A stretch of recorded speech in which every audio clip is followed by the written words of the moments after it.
What happened to the good old days when we hunted, farmed, gathered, and fished for our food instead of being overworked? Some of us work like slaves yet reap no reward, while others put in what is required and reap all the pleasures that life has to offer.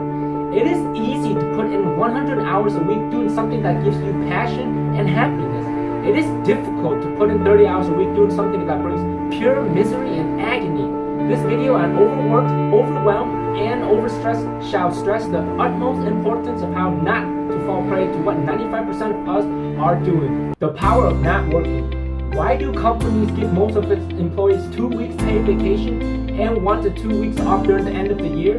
Bill Gates and other super wealthy mongols dedicate an entire week a few times a year just relaxing. No phones, laptop, work, and so forth. Just relax, have fun, eat, and wind down. They do it because it increases productivity, releases all the stress and tension, and enhances work ethic, studies suggest.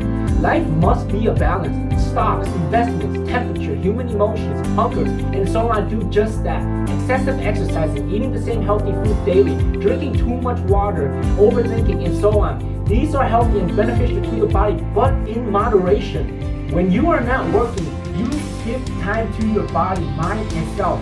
Extensive labor, whether physically or mentally, must be fed with nutrients.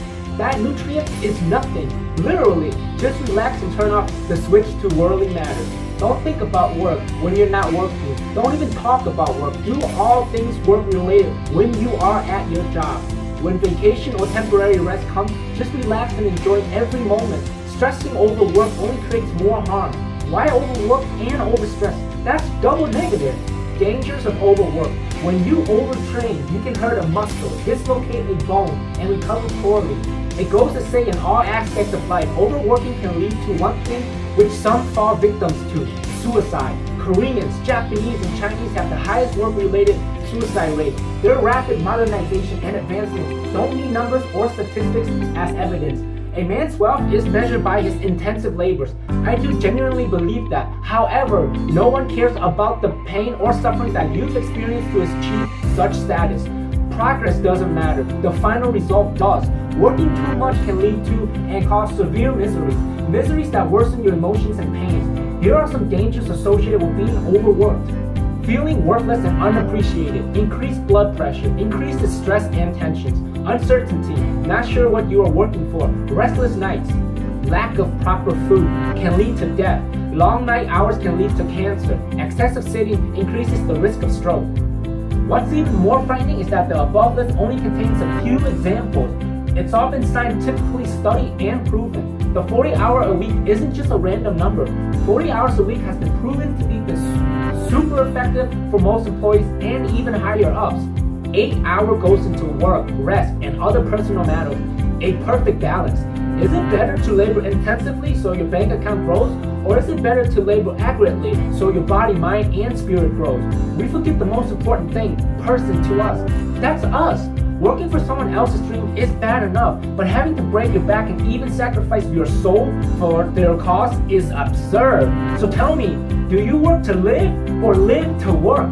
Set the mood. My job involves the internet, a laptop, and anything else to ignite the mood. Working as a cashier may not be a great example. Listening to some music, munching on cookies or a piece of fruit, drinking coffee or your favorite beverage, and anything to set the tune may reduce work stress. Just because it's work doesn't mean you should give absolute and undivided attention to it. We are not machines in the flesh. Well, not yet. Being a minimalist traveler has given me great freedom. Sipping on freshly roasted, robust coffee while listening quietly to peaceful music as I sit in a place filled with warmth and comfort, watching locals do whatever it is that they do and gazing in awe at unfamiliar faces. That's why I love my job. Sitting in a windowless basement while slaving for your boss is something that I cannot register. Food, shelter, and family comes first. But what about you? You work day and night to please someone else. Pictures, colors, material, objects, plants, flowers, and anything to lighten up the atmosphere. Working outside and around plants increases productivity by up to 40%. Sunlight increases happiness. Just seeing others work can motivate you. Your surrounding is just as crucial as the job itself. Energy and movement. Going to work on 4 hours of rest isn't the wisest move, especially to the person being operated on. Being overweight and stationed to one spot for 8 hours a day isn't healthy or jolly. A healthy mind and body is a productive mind and body. Working at peak energy and strength only makes your job easier. Drink coffee, water, tea, juices, or whatever in the morning to start your day. Working 40 hours a week while frequent fast food is an American thing. Yet, a recent 2018 poll shows that 85% of them aren't satisfied where they work. Could it be that food and physical activity play some kind of role? Yes, times infinity. Burgers, Chinese, Mexican, and potatoes aren't real food. How you look and feel is caused by what you eat. You know exactly what's healthy or not, and you know this to be true. Yet you cannot accept it because the power of gluttony and sloth has dominance over you. Exercise increases energy, memory cognition, creativity, motivation, releases stress and tension, and so much more. Sitting all day is killing you, literally. Some scientists are saying that sitting is the new smoking. Remember a few million years ago when our ancestors walked everywhere? Physical activity will make you live longer, even if you smoke and drink. It's easy to work 12 hours a day if you're moving. It's unbearable working 8 hours a day when you're glued to one spot. Love what you do. Everyone has to work for the most part. If you're still working where you are, then you really don't hate it. If you do, then you're long gone. The truth is, you're comfortable. It feeds the family and provides a roof for you. That's all it takes for the multitude. Traveling, working abroad, and doing anything my American passport grants me is a dream come true. It didn't come easy. I'm finally reaping the seeds of my hard labor. What I'm saying is, you can do anything and work anywhere you please. No one forced you to work at Amazon or Walmart. You believe that you cannot own a company or you'll always do another man's job. There you go. You believe it and you shall have it. You're not willing to take the risk of trying new things. Putting 12 hours a day for years will eventually make any man go mad unless he loves what he does. You're not overworked, you just don't like your job.